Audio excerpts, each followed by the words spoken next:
I think that when you grow up with a tough life, you learn lessons that can never be taught in a book. But if you can take your education and define those lessons, then there's no stopping you.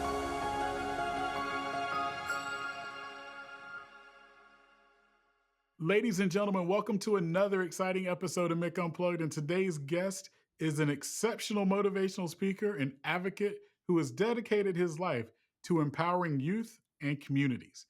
Overcoming significant challenges in his own life, he has become a voice of hope and inspiration for many.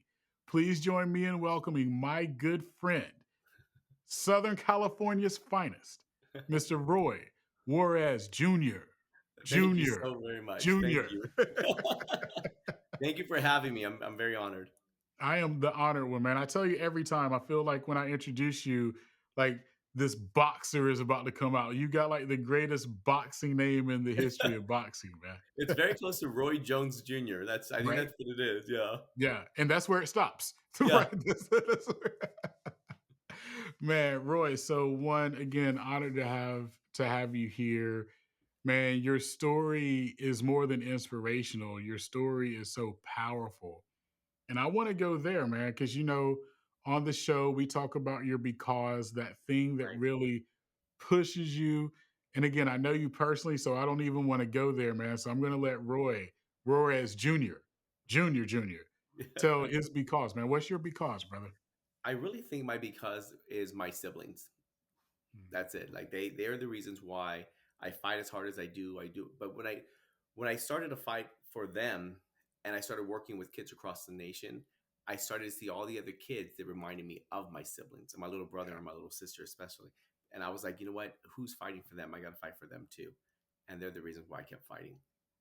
I love that, dude. I love that. I know we share some very similar passions, especially around youth. And I want to kind of start with your story growing up. I tell people all the time, I hate impossible absolutes, meaning Right. I hate when people ask me, Mick, if you could go back and talk to your 10-year-old self, what would you say? If you could talk to the 16-year-old version of you, what would you say?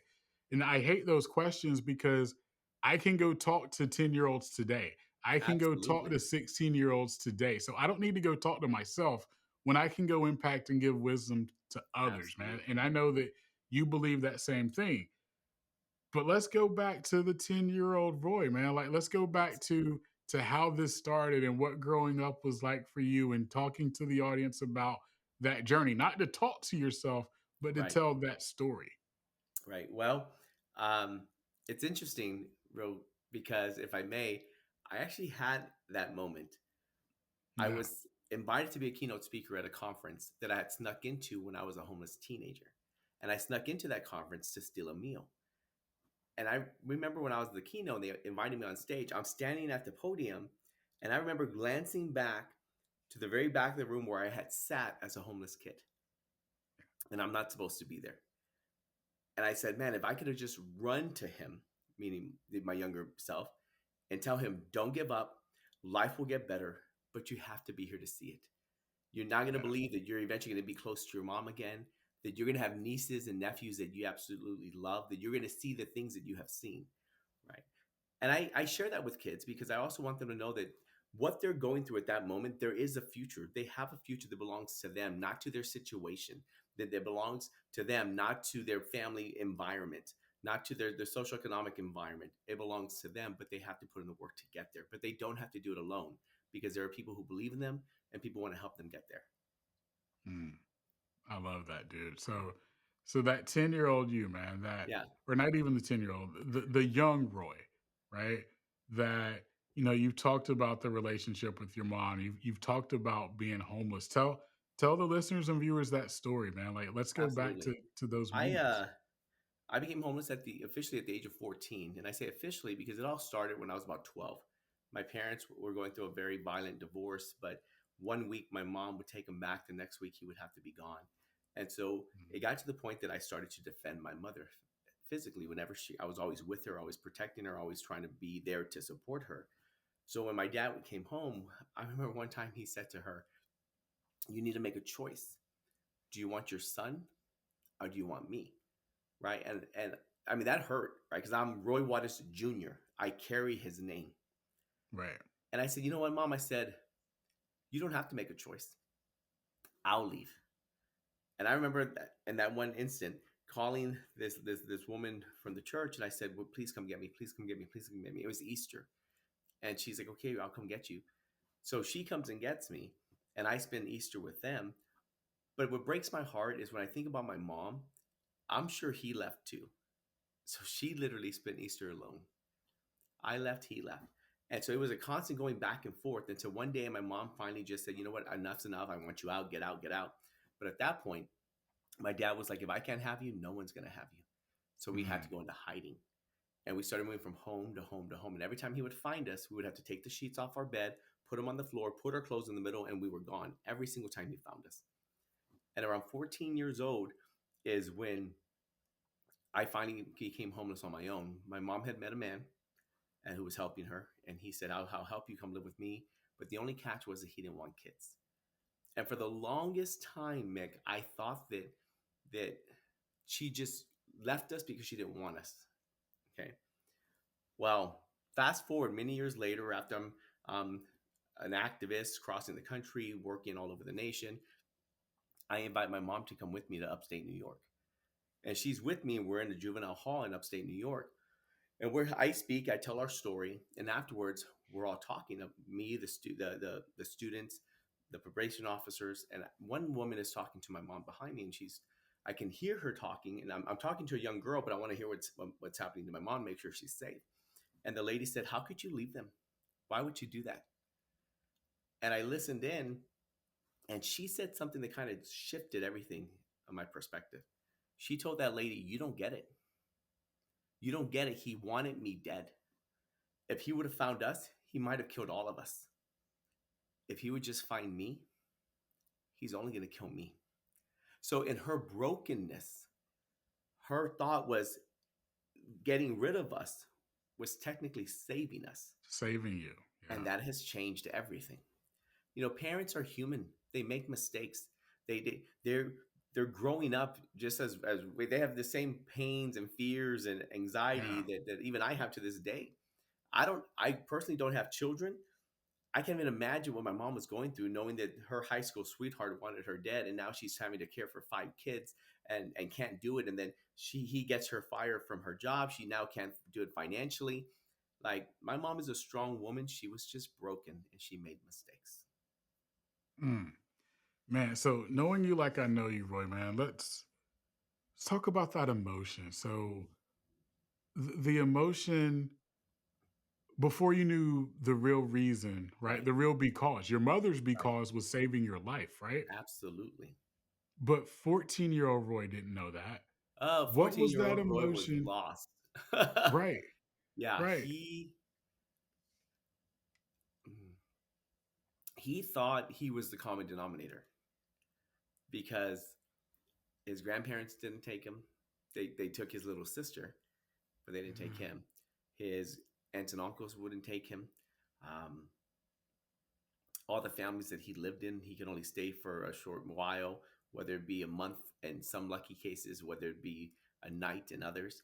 So I got to the point that I was like, you know what? The only common denominator is me. I must be bad. Something must be wrong with me because nobody wants me. And the sad thing is that this happens in a lot of our youth across the nation. And I have seen it firsthand, over 1 million kids since. And I have seen that, and I've learned that kids never stop loving their parents. It was never my parents' fault as a kid. It was me. mm, Kids only stop loving themselves. And that's what's really sad, because then they grow up with this idea that I'm not good enough. I don't deserve. Why should I even try hard? That future, that college isn't for kids like me because they don't believe in themselves, nor do they love themselves. and what was that like as a kid trying to create bonds of friendship with other kids or was it like you didn't want to attach to people because you never knew what stability was? Like what For was me, I that like? think it was the opposite. I was so hungry for someone to love me that Mm, I attached to everyone, and I became what everyone wanted me or needed me to be at that moment. So if I went to a new home, I now say that I like looked in an imaginary bag and asked, well, who do they want me to be? Because if I could become whoever or whatever in some cases, which is not good, what they want me to be, then that meant that I had a place to sleep one more night. I had food to eat one more day. if my baby brother or my baby sister wanted to see me and this family would let them, I at least got to see my brother and sister for like one more night. And so I lost myself in this homelessness, in this process, in this bag full of different Roys to survive. Mm. Mm. That is so deep, man. That is so deep and so uncommon, but common at the same time. And what I mean by that is uncommon because we don't get to hear these stories. And a lot of times when you're speaking to youth, they're not going to tell you everything that's really going Right. on. But the common part is this is what's going on today still, right? Absolutely. And Absolutely. as leaders, as adults, as leader of people and leaders of communities, it's our job to have those conversations to let Absolutely. people know that there are safe outlets. And so I applaud you for creating those safe outlets, brother. Thank you. And I think that you touch on a really good point. Kids want to share, but they're scared to share. And the reason I say Right. that is I love my mom and I didn't want my mom to get in trouble. And I knew that if I would have spoken up, she probably would go to court and my brain was like, she's going to go to jail. And so my loyalty was still to my mother. I wasn't going to say anything. Yeah. It's not until you find a trusted adult that youth like myself will let you in to even Yeah. help. That's great, dude. So let's go to the hotel that you were sneaking into to get meals. So let's talk about that journey and the humbling of that, right? Like Absolutely. continental breakfast. All right, I can go in here today. If I come in tomorrow, they may not know that I'm here or that I'm actually staying here. So walk us through that survival, dude. Absolutely. Yeah. And thank you for those words, actually, survival. I think that when you grow up with a tough life, you learn lessons that can never be taught in a book. But if you can Mm, take your education and define those lessons, then there's no yeah, stopping you. Because education will not only change your life, but it will change the entire fabric of your family. And that's why education is so powerful. And at this point, I was very street smart. And so I saw this huge hotel downtown Dallas, Texas. It's the Omni Hotel. And I thought, man, they got to have food in there, right? It's a beautiful, big hotel. So I walk in and I'm looking around, and sure enough, I saw this line of women about to go into this room, and I figured they're gonna probably have some type of meeting. There's got to be food in there. So I hid my bag because I learned as a homeless kid, if I was invisible, I got to stay longer. I couldn't make any waves. If I was living in a home, I'm going to wash my dish. I'm going to clean your dishes. I'm going to cut your yard because the happier you are with me there, the longer you'll let me stay.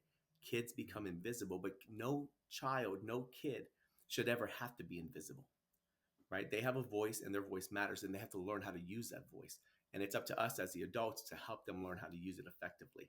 And yeah. so I go in, I hide my bag, and sure enough, they open up these doors, and all these women start to walk in, and I walk right in there with them. And I go sit in the very far back corner so that no one would notice me. And as I sit there, some lady comes and she serves me, and I thank her, and I start to eat. Well, this woman comes out on stage, and I don't really care what she has to say. Like I'm gonna eat my meal, and I'm gonna leave. But when she's talking, her words, like, I'm really listening to what she's saying, and she's talking about the way she grew up on the last street in Laredo, Texas, to the border, and she grew up as an immigrant. Her parents were immigrants, and how she was told that girls like her don't make it. But this woman grew to be the highest ranking Latina woman in the combat support field of the United States Army. She broke all kinds of records because her father taught her to ask, "Why not you?" He Mm, said, "Why not you? You go ask that counselor who said you can't make it. Go ask her, why can't you make it?" And as I sat there, I had my plate in front of me. And even though I was hungry, I wasn't even eating because I had a bigger hunger. And in my mind, I was like, well, why not me? Because I yeah. used to dream. Like, why can't I have my dreams? And so after that woman spoke, I walked up to her table. I grabbed her card, went back out, grabbed my bag, made my way back to San Antonio because this was in Dallas. And I went back to San Antonio where I'm from, and went straight to my best friend's aunt's house, a woman who had my baby brother. And I said, I need my baby brother back because I thought I had a plan. Mm, mm. So I'm intrigued by the story because I know it. So what happens next? You thought you had a plan. So what happens next, man? So my plan was I would, by the time I made it back to Miss Carmen's house to get baby Ray, the idea of me being able to have my future was gone. It was a little bit of hope from what I heard, and then it was gone. Mm. But I thought he will have his. My baby brother will have his entire future. I'm going to give up my entire life. I will work 1, 2, 3 jobs. I'm going to put him on a bus. He's going to go to school, and all his dreams will come true. And so we had no, I mean, I'm a teenager, so we have nowhere to live. But my Yeah. plan was if I take him to this church I knew about when I was a kid that I attended with my mom, then maybe they'll help us and maybe they'll let us live in there. So we literally went, took the bus as far as it could. We walked the rest of the way. We sat on the front porch of that church and just waited for someone to show up because I knew it was Wednesday if they were going to have service. And sure enough, Mm-hmm. the lead pastor shows up and she gets out and she recognizes me. She goes, Roy? I was like, hi, Pastor Doris. I said, can I talk to you? And she goes like, yeah, let me open the church. So we go inside the church and I plead my case. We have nowhere to live. I just need a place to live with my baby brother. I promise you, I will take care of everything. I will do the yard. I will clean it. It'll be ready for all your services. I just need a place to live. And she says, Roy, you can't live here. You can't live in this church. And for a second, I thought I had made the biggest mistake because baby Ray had a roof over his head. And now he would be living with me on the street. Mm. Yeah. Mm. And then what happened to you and baby Ray? Well, she said, you will live with us under one condition. And I was scared because everyone had a condition. Sometimes they were good, sometimes it wasn't good. And so with all this anger, I was like, what do you want? And she says, Roy, calm down. Calm down. She says, all we want is that you go back to school. You can live in our home, but you will go back to school. And that's how I went back to high school. And then from high school, I graduated and took off to college. Yes, they sir. kept me for 4 years. The only reason why I moved out of their house was because I decided to leave. Yeah. So they are my parents. They didn't legally adopt me, but they're my parents. So I have more than one set of parents. Yeah. And that's okay. Yeah. Because family's just not the love in your veins. Family is the love that's in your heart. That's family. We can choose family as well. Yeah. So amazing, man. So amazing. And I know that the story of the speaker also comes full circle, right? Because you met her later in life, right? Absolutely. Yeah. I'm so tell us that. I'm in community college. I'm struggling. I'm not doing very well. I didn't have a good high school foundation, right? Yeah. So if I'm going to be honest, one counselor said, I know what she was trying to help me, but she said, Roy, did you take algebra? I was like, nah, miss, like I've never had it. She said, Roy, did you take algebra? And I was like, no, miss, I didn't. And she goes, okay, good. And so I get to college. I don't know anything. Yeah. So I ended up taking college algebra 5 times before I pass it, right? So I'm having to relearn everything. So I'm in community college, and I'm working for the activities department on campus as a work study. And so the dean knows who I am. So she comes and she finds me and she goes, Roy. She goes, Roy, are you coming to our event tonight? I was like, nah, miss, I'm not going to come, right? And I'm walking away. And she's like, Roy, we have food. I'm like, miss, I'm just joking. I'm going to be there, right? Like, offer me food. I'm there, right? Right. And so I come. She goes, good. She goes, Roy, I want you to introduce our guest speaker. I'm like, yeah, who is it? And she said, her name is retired Lieutenant Colonel Consuelo Castillo Kickbush, which was the same woman who had 7 years earlier speaking in that hotel. Nobody knew my story because I was taught to be silent. You know, a lot of times we teach our kids to be silent without even realizing that's what we're doing. And it looks like, what are your grandparents going to think? What's the family going to think? That's a way to silence our kids. Or what happens at home stays at home. That is a lesson that teaches our kids to be silent and not communicate. And so I was taught, don't talk about what happens. So nobody knew in my campus. And so that day I broke tradition. And as I stood there, Miss Kickbush to my left, my dean was in there with my colleagues, my professors, my other students. And I looked at her and I said, Miss, you don't know me, miss, but I know you. And then I told the story. Yeah. And so she was crying. I was crying. 2 weeks later, I got invited to speak at her book signing. And then 2 weeks after, I got hired in her company. It was supposed Amazing. to be a 2-month internship, and it lasted for 2 years. And That's that's where amazing, my dude. life continued to change Yeah. because she Uh, mentored me. I started traveling with her, and she was just peeling layers like an onion to try to get to some of the core issues because I had a lot of street inside of me. yeah. Yeah. But you use that, man.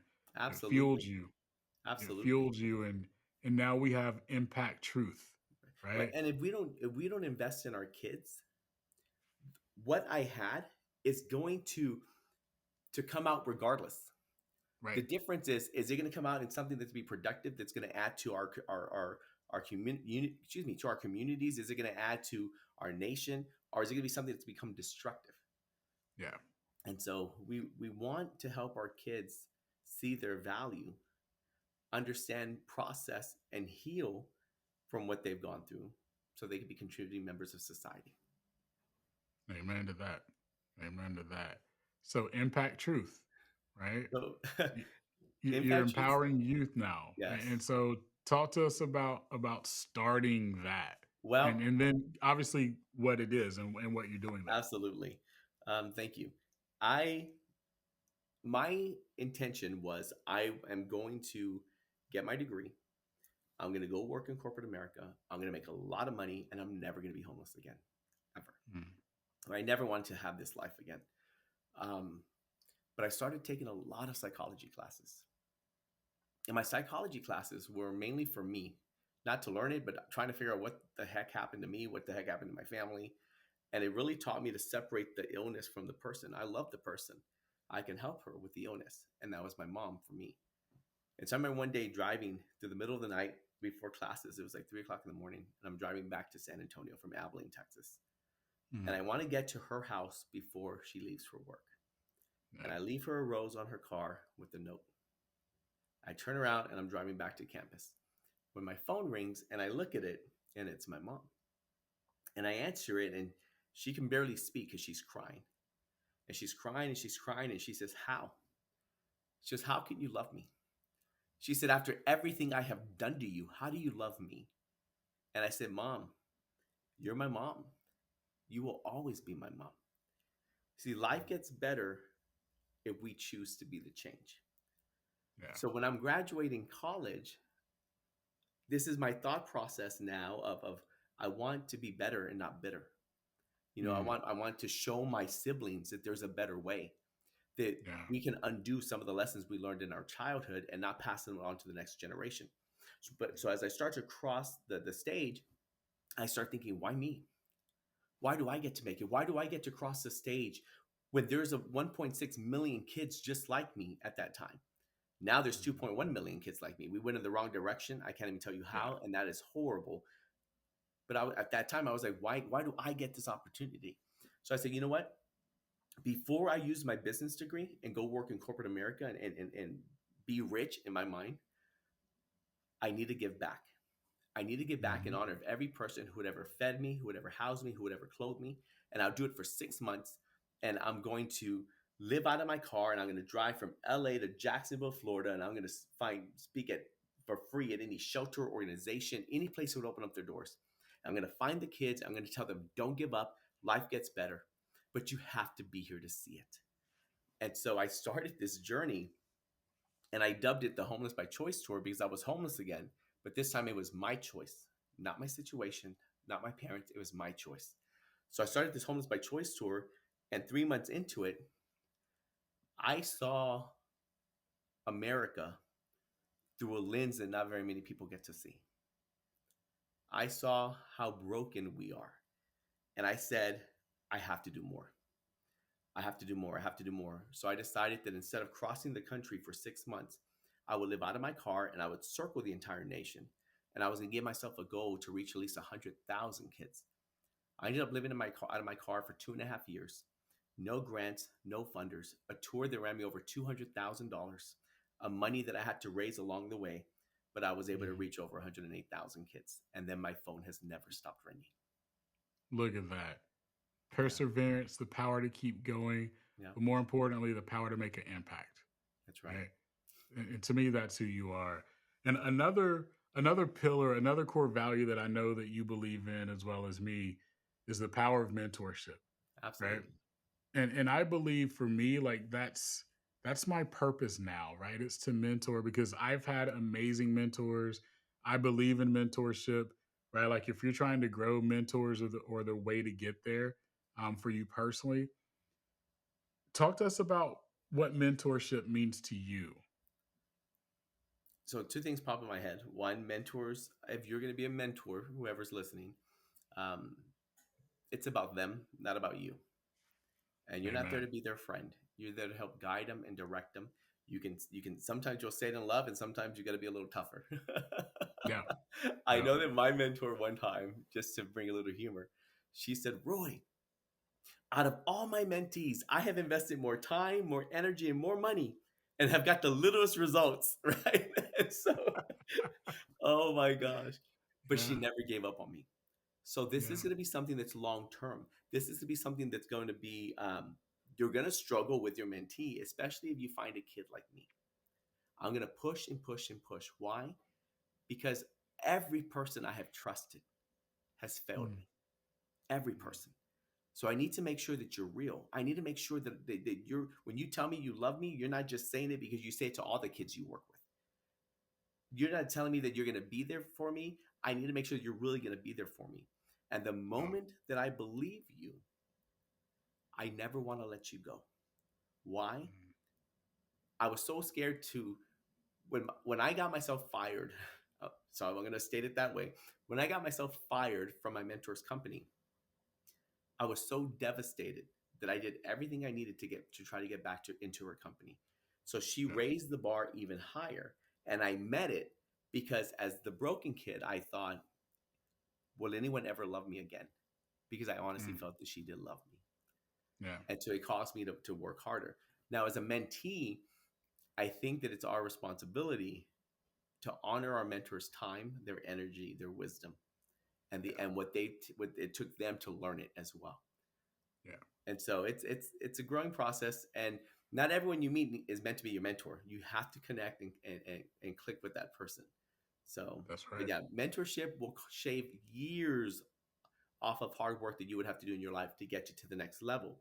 But then you cannot forget once you get there to turn around and help the next generation up. We have to That's help what each it's other all get there. about for me, man. Mhm. Like the insights that I get from mentors, I make sure that I'm always passing through Absolutely. because I never want my legacy to end with me, right? Like Right. it would be very selfish of me to take the wisdom that I get from the Damon John, a Robert Irvine, a Right. Roy Juarez Jr. It would be very selfish for me to take the wisdom that you give me Right. and let it sit right here, Right. right? Like it's all about the power of being able to take what Roy gives me and now help five, six, 7,000 Absolutely. other kids or youths that Well, went through what Roy and I went through, right? my But my now we thought can is show them, dude, there is a path, absolutely. right? Well, my thought is what would have happened to me if my parents had mentors? If my Right. dad had a mentor and to show him how to deal with what he went through as a kid, to Yeah. process it, to how to healthily release things. What would my Yeah. mom have gone through? What would that situation have been like? You know, they're Yeah. both great people. They were just broken. Yeah. Yeah. Amazing, man. So Yeah. we're about to go rapid fire. I wrote a few rapid fire questions out for Okay. you. So we're going rapid fire Oh, here we with go. Roy. Yep. So the best stage moment you've had as a speaker. Being at the few conference and speaking on the stage that I snuck into and heard, and by Mhm. chance or higher power, whatever you believe, mine is a higher power. My mentor, by chance, was speaking at a conference in the same city the day before, so this time she sat in the audience as I spoke. Mm, okay. I love it. The viewer or listener right now that is like, I'm inspired because of Roy's conversation with Mick to reach out to a youth organization. What's the best way for someone to give back to youths today? I would look into their local community, find kids who need someone in their life. There are a lot of kids who may have houses, but we don't have homes. So how many homeless kids do we have in our cities? Mm. for the parent that's listening right now, that's like, I'm Roy's mother, Hmm. right? How do they have that conversation with their kid? What's some advice you'd give to that parent? Kids don't care if you're perfect. They just want you there. And they want you to love them, let them know you love them. And at the same time, get plugged into a school where they may be having a parent program or something so that you can learn from other parents to be better. Mm, mm. And Roy, it's funny. I had this written down. You talk about food and how much you love food. What is Roy's go-to meal right now? Oh my God. If you are anywhere near Texas, or now they know there's one in the strip of Las Vegas, Whataburger is my favorite burger place. Fast food burger place. We're ending that conversation because I'm going to tell you, Whataburger and In-N-Out are trash. Oh my God. Straight. Who's yours? Give me Five Guys. If we're going burgers, Well, give me well, Five Five Guys all Guys day long. is not like a drive-through fat. I love Five Guys, but if I'm gonna drive through, especially if I'm on the road a lot, if there's a Whataburger and it's 30 minutes away, I'm gonna drive out of my way to go through Whataburger, get the number 5, add some jalapenos, and it's a done deal. But I We'll will, see if if I can say Whataburger this wants to. one last thing, Mick, before we Yeah. disconnect. My dad is back in my life, my biological dad. It took 20 Okay. years to get him back in my life. I think that we're all chasers in life. We're all chasing something, a nicer title, a bigger house, partner, whatever we're chasing. My Yeah. chase had always been to bring my family back together. Not my parents married, separate, they're better. But I wanted to be able to be in a room with my family. And so when I wrote my book, Homeless by Choice, I put a dedication page to each person, including my biological father. And I said to my biological dad, actually, forgive me, I put to my dad, I hope we can build a healthy relationship before it's too late. I read the entire page, threw it on social media. His girlfriend saw it, showed him. He calls me. At the time, you call my business line, it would go to my cell phone, right? Not anymore, but at that time. And I answered it, and it was him. And I said, "You, Dad?" And he goes, "Yeah, it's me." I said, "What do you want?" He goes, "I heard you wrote a book." I said, "I did." He goes, "I heard you put me in it." I said, "I did, but like I changed your name so you can't sue me, right? Just in case, because like we don't have a relationship." He goes, "That's not why I'm calling. So why are you calling?" He goes, "If you're serious about what you said," he goes, "I'm ready." He goes, "I'm so sorry. I will take the blame for everything." And I said, "Dad, I don't want you to take the blame, Dad. I just wanted you to acknowledge what happened." I said, "If you're serious, come to my book launch. It's next week in San Antonio." He showed up. So for the first time in over 20 something years, I'm on stage and I invited my siblings up first and then my mom and my stepdad. And I said, if he's willing, will my biological dad join us? And he comes on stage. And for the first time, I have this picture of my entire family. It would not have been possible if it wasn't for my mentors, if it wasn't for education, if it wasn't for my faith, if it wasn't for forgiveness. Here's the final thought and something that I adopted and I own. If people can hate for no reason in this world, I can love for no reason. Mm. And I love the kids that I serve. I love my family. I love what I do. I don't have to even know these kids for us to love them. So as a community, we need to love more than hate. And I think that's desperately needed right now in this world. You can love for no reason. Dude, you always give me something. And that right there was extremely powerful. So much. I'm going to restate that or re-say that. If you can hate for no reason, then you can love for no For no reason at reason. all too. Roy, Roy, that that was it right there. That was it. Like that, we're gonna title the episode that too. Like that's I love that it. right there, dude. I'm But it's telling you, true. We need it. People hate for yeah. no reason. And it's stupid. We gotta love for no reason. Let's switch it. Let's love for no Mm. reason. I think I needed that today, bro. Wow. I personally needed that. Wow. Like I needed that. So I love you for that, and I mean that, Thank you. man. I Thank you mean so that. very So much. speaking of the book, speaking of you, where can people find the book first and foremost? You can go two places. My name, royjuarezjr.com or impacttruth.com, which is the name of my company. It's both our core values, impact and truth together, impacttruth.com. Perfect. Roy, love you like a brother. Appreciate you, the words Thank of you. Love wisdom, you. the mentorship that you're always providing. Most importantly, leading by example, man. Like, I Thank you. appreciate you for just being present. Thank you. I do my best. I'm human, but I do my best. You got it. And for all the viewers and listeners, remember your because is your superpower. That's Go right. unleash it.